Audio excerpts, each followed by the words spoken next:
कचरा खा के पेट भरूं मैं, जा हिंदू तू डूब के मर जा। और गौओं को कैसे एक प्रकार से उनकी, क्योंकि हम श्रद्धा से देखते हैं, हम उसको माता मानते हैं, गौशालाओं को संवर्धन, गौशालाओं को बढ़ावा देना, ये हमने किया है। और उसी के अंतर्गत इस बार तो हमने अपना बजट भी पिछले बार साल जो 40 करोड़ रुपया था, इसको इस बार 400 करोड़ रुपया किया है। माँ के पूजा करता वे ढोंग रचाए झूठे क्यों, मन जिस पे बांधा करता तू, तन पाड़ दिए वे कुत्ते क्यों।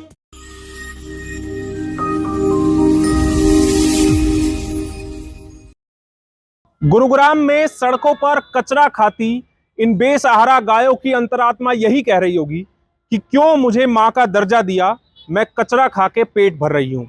दिखाएंगे आपको आगे इस खबर में कि आखिरकार गुरुग्राम में सड़कों पर कचरा खाने को मजबूर होती इन गायों की असली गुनहगार कौन है। नमस्कार, मैं हूं सुनील यादव और आप देख रहे हैं गुरुग्राम न्यूज। गुरुग्राम के किसी इलाके में चले जाइए जहां सड़कों पर कचरा पड़ा हो, आपको इस तरह की गायें देखने को मिल जाएंगी। आज गुरुग्राम में गायों की ये दुर्दशा हो चुकी है कि वो कचरा खाकर, प्लास्टिक पन्नी खाकर अपना पेट भरने को मजबूर है। गुरुग्राम में किसी एक इलाके के हालात नहीं है, बल्कि गुरुग्राम में ऐसी बहुत सी जगह हैं जहां इस तरह की सैकड़ों गायें सड़कों पर दर दर की ठोकरें खा रही हैं। हरियाणा सरकार लाख दावे करती है कि गौ संरक्षण के लिए उन्होंने इस साल बजट में 40 करोड़ से बजट बढ़ाकर 400 करोड़ कर दिया है, ताकि हरियाणा में गायों को बचाया जा सके, गायों की सुरक्षा की जा सके। गौशालाओं को अनुदान दिए जा रहे हैं ताकि सड़क पर भटकती हुई गायों को गौशाला में रखा जाए, उनकी सेवा की जाए।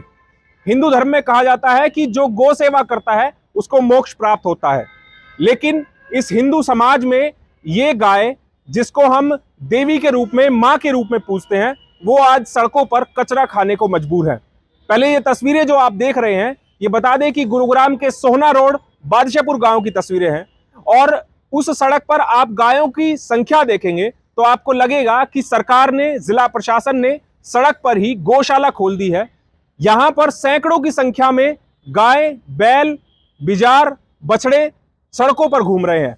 और केवल ये कचरे नहीं खा रहे हैं, बल्कि इनकी वजह से सड़कों पर कई बार सड़क हादसे भी होते हैं, जिसमें इन गायों की भी मौत हो जाती है और वाहन चालकों भी इसकी चपेट में आकर मौत हो जाती है उनकी भी।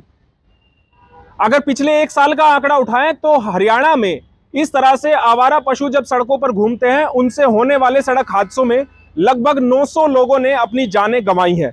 लेकिन बावजूद इसके हरियाणा सरकार कितनी संजीदा है, गुरुग्राम जिला प्रशासन कितना संजीदा है, ये तस्वीरें उस बात की गवाह हैं। आखिरकार सड़क पर पड़े हुए कचरे को खाकर पेट भरने को क्यों मजबूर हुई हैं ये गायें?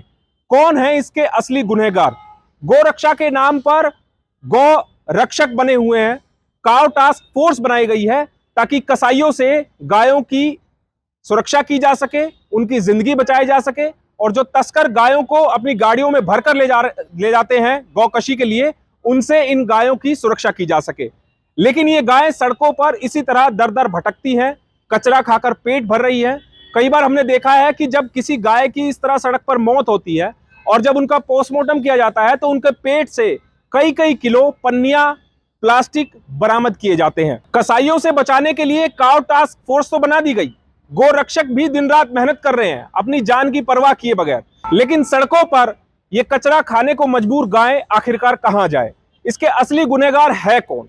अगर शुरुआत से बात करें तो ये सड़क पर कचरा मौजूद ही क्यों है?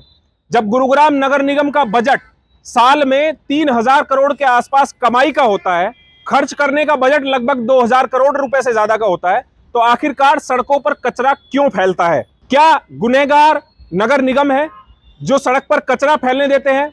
जी नहीं, ऐसा भी नहीं है, क्योंकि ये जो कचरा पड़ा है, जिस कचरे को ये गाय खा रही है, इनको उठाने के लिए, कचरे को उठाने के लिए नगर निगम की गाड़ियां भी आती हैं। देखिए आप, ट्रैक्टर ट्रॉली यहां पर आपको नजर आएंगी, नगर निगम के कर्मचारी उस कचरे को उठा रहे हैं।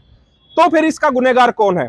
क्या वो लोग जो सड़कों पर कचरा फेंकते हैं, जब उनको पता है कि फ्लाईओवर है, सड़क पर कचरा फेंकना मना है, आपको कचरा केवल कूड़ा की जो गाड़ी आती है उसमें फेंकना है, लेकिन बावजूद इसके लोग सड़कों पर कचरा क्यों फेंक रहे हैं? कहीं इसके पीछे ये वजह तो नहीं कि नगर निगम की गाड़ियां जो डोर टू डोर कचरा उठाती हैं वो समय से नहीं पहुंचती है, या नगर निगम ऐसे इंतजाम नहीं कर पाया कि लोग कचरे को केवल कूड़ेदान में ही फेंके? एक ये भी वजह हो सकती है, और तीसरी वजह ये भी हो सकती है कि नगर निगम के पास ये अधिकार है कि गुरुग्राम में घूमते हुए आवारा पशुओं को भरकर गौशाला में छोड़ा जाए ताकि उनकी वहां पर सेवा की जा सके, उनको चारा दिया जा सके। फिर आखिरकार नगर निगम जो टेंडर छोड़ता है, क्या उन कंपनियों की, उन ठेकेदारों की ये गलतियां हैं, उनकी लापरवाही है कि वो सड़कों से ऐसे आवारा घूमती हुई गायों को मरने के लिए छोड़ रहे हैं, वो यहां से इनको उठा नहीं रहे हैं? दरअसल इन सभी विषयों पर बात करने के लिए हमने गुरुग्राम नगर निगम के तमाम अधिकारियों के पास जाने की कोशिश की, लेकिन गुरुग्राम नगर निगम का एक भी अधिकारी इस मसले पर कुछ भी बोलने से कतरा रहे हैं। सबसे पहले हमने सैनिटरी इंस्पेक्टर को कॉल किया तो उन्होंने कहा कि मेरी हैसियत नहीं है कि मैं कैमरे पर कुछ ऑफिशियल बाइट दे पाऊं। इसीलिए फिर हमने जॉइंट कमिश्नर ऑफ नगर निगम को कॉल किया तो उन्होंने कहा कि मैं भी इस मसले पर नहीं बोल पाऊंगा, ये विभाग एडिशनल कमिश्नर के पास है। हमने एडिशनल कमिश्नर के पास कॉल किया तो उन्होंने कहा कि अभी हम दूसरे मसलों में फंसे हुए हैं, आप बाद में फोन कीजिएगा। चलिए, आखिरकार हमने गुरुग्राम नगर निगम कमिश्नर को भी कॉल कर लिया तो उन्होंने हमारा कॉल ही नहीं उठाया। अब ऐसे में सोचिए कि जिन अधिकारियों की जिम्मेवारी है कि सड़कों पर घूमते हुए आवारा पशुओं की देखभाल करनी है, उनको गौशाला में पहुंचाना है, तो वो नगर निगम के अधिकारी भी अब मीडिया से अपनी जिम्मेवारियों से कन्नी काटते हुए नजर आए। आपको बता दें कि नगर निगम की जिम्मेवारी है कि गुरुग्राम में अगर कहीं भी आवारा पशु घूमते हुए नजर आते हैं तो उनको तुरंत रेस्क्यू कराया जाए और उनको फिर गौशाला में डिपोर्ट किया जाए।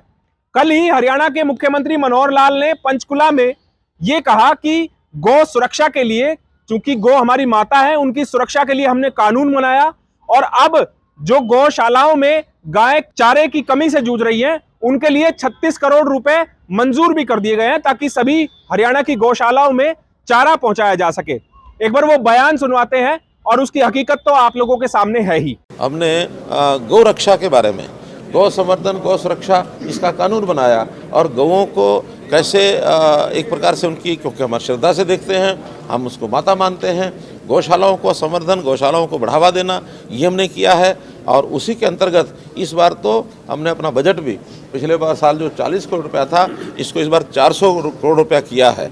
और मैं ये बात आपके माध्यम से जानकारी देना चाह रहा हूँ कि अभी चूँकि फसल का जब कटाई होती है तो गौशालाएँ तूड़ी खरीदने के लिए उनकी आवश्यकता होती है, क्योंकि तूड़ी की आवश्यकता साल भर उनको रहती है। तो आज हमने जितनी गौशालाएं हैं, लगभग 450 गौशालाएं, उनके लिए 36 करोड़ रुपया आज रिलीज़ किया है ताकि गौशालाओं को तूड़ी खरीदने में वो सहयोगी और सहायक हो सकें। ये काम हमने किया है। ये तस्वीरें देखकर अब आपको तय करना है कि गुरुग्राम में कचरा खाकर पेट भरने को मजबूर इन गायों के असली गुनहगार कौन है।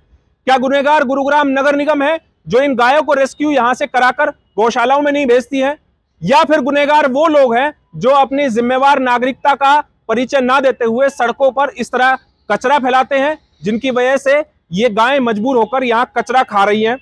या फिर गुनहगार हरियाणा सरकार है जो हजारों करोड़ों रुपए का बजट तो गाय की सुरक्षा के लिए पास कर देती है, मंजूर कर देती है, लेकिन उन पर निगरानी नहीं रखती है कि आखिरकार अधिकारी क्या वाकई में उस बजट का सदुपयोग कर भी रहे हैं या फिर वो सरकार को चूना लगा रहे हैं। इस खबर के बारे में आप हमें अपनी राय कमेंट करके जरूर दीजिएगा। साथ ही साथ आप इस खबर को जरूर शेयर कीजिएगा ताकि सभी लोगों तक सही जानकारी सही समय पर पहुंच पाए। नमस्कार।